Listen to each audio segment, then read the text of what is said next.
Good morning. It's the 15th. It's a Thursday in September, and it's bright and early. And here I am. And first of all, let's take a look at anything that might have changed or might have gotten out or something like that.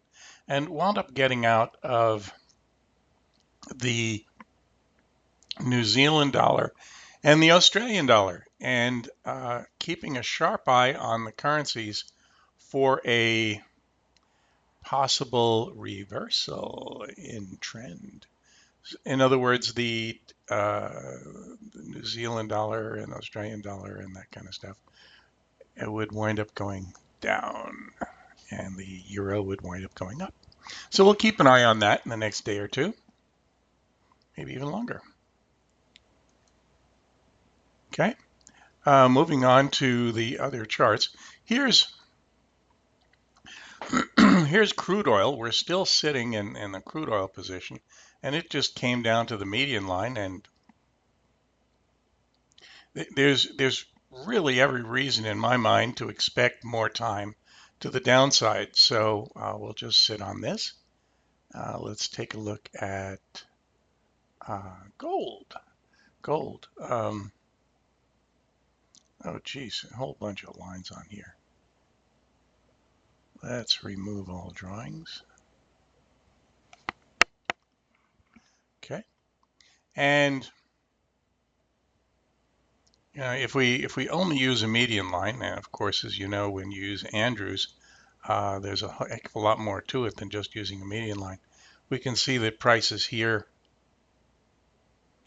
zoomed through the ML, came back down, and now appear to be trying to go up, up, up, up, up, further in the original direction. Okay, so we'll have to wait and see what happens on that.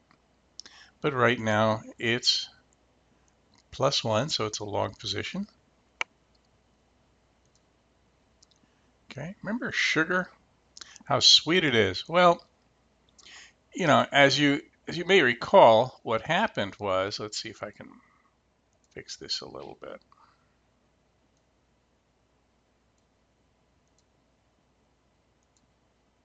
There we go.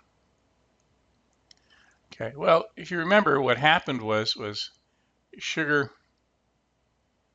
went up, and as it went up, we wound up getting a long signal, only for whatever reason didn't have an order in there, and so when it came back down, we had a limit order to buy, and here we are. So here we are, and as near as I can tell, this has quite a bit more time on the upside. We'll just have to patiently wait and see. Okay, here's another one.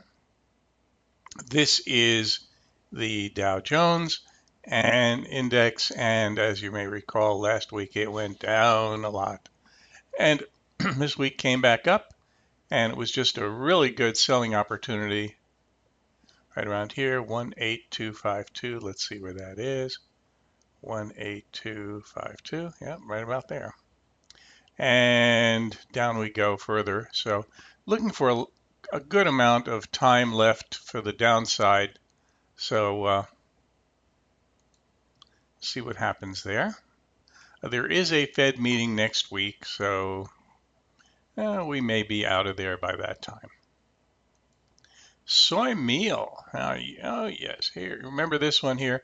Wound up, to our surprise, popped up to the median line just beautifully, and reversed and didn't, and kind of caught it as it was hanging around here somewhere.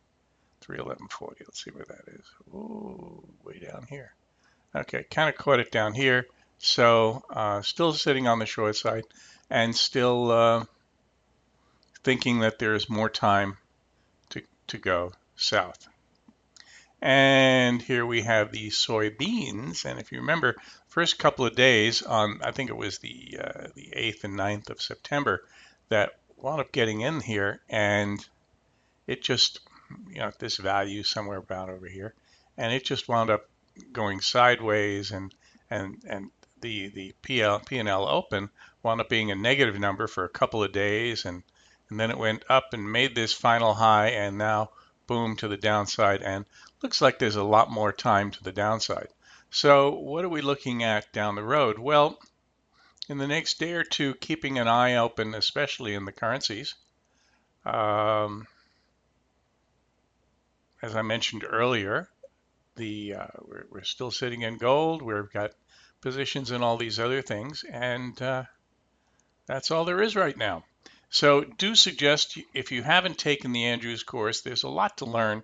What I show you here is just the very, very tippy top peak of an iceberg. There's a lot to learn in the markets, and it's worth learning. So you go to andrewscourse.com and you can get yourself started on the right path. Anyway, there will be a live seminar next month, and it's going to be one heck of an experience. So we'll see you next time. Bye.